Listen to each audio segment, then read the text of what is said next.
Erozioni detar vazhdon të dëmtoj plazhet në malin e Robit, Qerret dhe pjesërisht në Golem. Prej vitesh Bregdeti i Kavajës po përballet me këtë fenomen, ndërkohë që pronarët e hoteleve që gjenden në këtë zonë kanë ndërtuar prita me gur, me shpresën për të frenuar fuqinë e erozionit. Tomor Spahiu, një inxhinier me përvojë të gjatë në fushën e inxhinierisë portuale, thotë se ajo që po ndodh në këtë pjesë të Bregdetit është prishje e ekuilibrit natyror dhe ndërtimi i këtyre pritave me gur nuk është zgjidhje. Kjo do agravoj më tepër erozionin.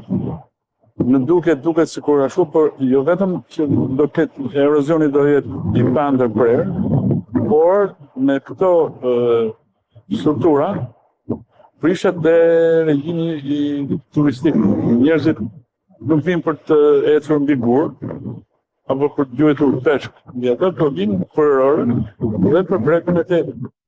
Sipas tij, erozioni do të vazhdojë të bëjë punën e vet dhe shkaktari kryesor është shfrytëzimi i barbar i shtretërve të lumeve, çka bën që në këto plazhe të mbërrijnë më pak aluvione.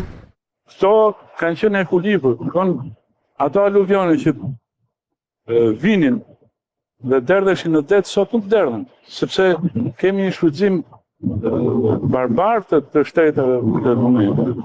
Dhe përjedhoj rrymat vazhdojnë, sepse janë fenomene natyrore, deti lëviz horizontalisht dhe vertikalisht. Kanë ndryshime me të gradiente, ka rryma, dhe në Adriatik rrymat janë në drejtim të kundërt të akrepave sa. Fillojnë nga jugu, dalin në veri, dhe në krahun e Bregdetit italian, kthehen nga veriu në jug.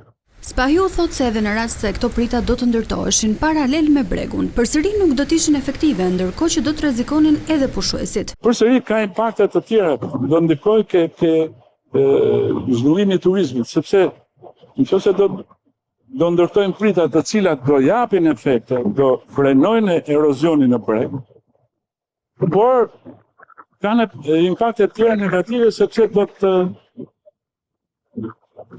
prishin